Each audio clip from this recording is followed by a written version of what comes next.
ವೀಕ್ಷಕರೇ, ಡಾಕ್ಟರ್ ವಿಷ್ಣುವರ್ಧನ್ ನಮ್ಮಿಂದ ದೂರವಾಗಿ ಇವತ್ತಿಗೆ 15 ವರ್ಷಗಳಾಗಿದ್ದು, ಇವತ್ತಿಗೆ ಸರಿಯಾಗಿ 15 ವರ್ಷಗಳ ಹಿಂದೆ ಡಿಸೆಂಬರ್ 30ಕ್ಕೆ ವಿಷ್ಣುದಾದ ನಮ್ಮೆಲ್ಲರಿಂದಲೂ ಕೂಡ ದೂರವಾಗಿದ್ದರು.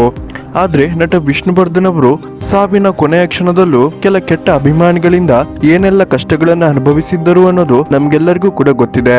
ವೀಕ್ಷಕರೇ, ನಟ ವಿಷ್ಣುವರ್ಧನ್ ನಮ್ಮೆಲ್ಲರಿಂದಲೂ ದೂರವಾಗಿ ಇಷ್ಟು ವರ್ಷಗಳಾದ್ರೂ ವಿಷ್ಣುದಾದಾಗೆ ಸರಿಯಾದ ರೀತಿಯಲ್ಲಿ ಸಮಾಧಿಯನ್ನ ಕಟ್ಟಿಕೊಡೋದ್ರಲ್ಲಿ ನಾವೆಲ್ಲರೂ ಕೂಡ ವಿಫಲರಾಗಿದ್ದೇವೆ. ವೀಕ್ಷಕರೇ, ಅದಕ್ಕೆ ಬೆಸ್ಟ್ ಉದಾಹರಣೆ ಈ ಒಂದು ವಿಡಿಯೋ ಅಂತಾನೆ ಹೇಳ್ಬೋದು.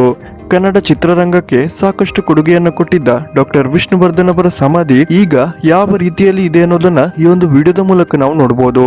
ವಿಷ್ಣುದಾದಾಗೆ ಕೆಲವರು ಮಾಡಿರುವ ಮೋಸ ಮತ್ತೆ ಕೆಲವರು ಮಾಡಿರುವ ಅನ್ಯಾಯ ವಿಷ್ಣುದಾದ ಅವರ ಸಮಾಧಿ ನಮ್ಗೆ ತೋರಿಸ್ತಿದೆ ಅಂತಾನೆ ಹೇಳ್ಬೋದು. ಯಾಕಂದ್ರೆ ಯಾವುದೋ ಒಂದು ಹಳ್ಳಿಯಲ್ಲಿ ಸ್ವಲ್ಪ ಜಾಗವನ್ನ ಕೊಟ್ಟು ಅದರಲ್ಲಿ ಸಮಾಧಿಯನ್ನ ಕಟ್ಟಿ ಯಾರು ಕೂಡ ಈ ಸಮಾಧಿಗೆ ಬರದಂತೆ ಕಾರ್ಯನಿರ್ವಹಿಸುತ್ತಿರುವ ಕೆಲ ದುಷ್ಟರಿಂದ ವಿಷ್ಣುದಾದ ಸಮಾಧಿಗೆ ಇಂತಹ ಪರಿಸ್ಥಿತಿ ಬಂದಿದೆ ಅಂತಾನೆ ಹೇಳ್ಬೋದು. ವಿಷ್ಣುದಾದ ಹೆಸರನ್ನ ರಮ್ಯಾ ಸೇರಿದಂತೆ ಹಲವಾರು ನಟ ನಟಿಯರು ಹಲವಾರು ಸಿನಿಮಾಗಳಲ್ಲಿ ಉಪಯೋಗಿಸಿದ್ದಾರೆ. ಆದ್ರೆ ಈವರೆಗೂ ನಟಿ ರಮ್ಯಾ ಇರಬಹುದು ಅಥವಾ ಯಾವುದೇ ಒಂದು ನಟ ನಟಿಯರು ಇರಬಹುದು, ವಿಷ್ಣುದಾದ ಅವರ ಸಮಾಧಿಗೆ ಬರೋದಾಗಿರ್ಬೋದು ಅಥವಾ ಕನಿಷ್ಠ ಪಕ್ಷ ಈ ಸಮಾಧಿಗೆ ಯಾವುದೇ ರೀತಿಯ ದೇಣಿಗೆ ಕೊಡುವಂತಹ ಕೆಲಸವನ್ನು ಕೂಡ ಮಾಡಿಲ್ಲ. ನಿಜವಾಗ್ಲೂ ಕನ್ನಡದ ಮೇರು ನಟನಿಗೆ ನಾವೆಲ್ಲರೂ ಕೊಡ್ತಿರೋ ಮರ್ಯಾದೆ ಇಷ್ಟೇನಾ ಅಂತ ಅನಿಸುತ್ತೆ.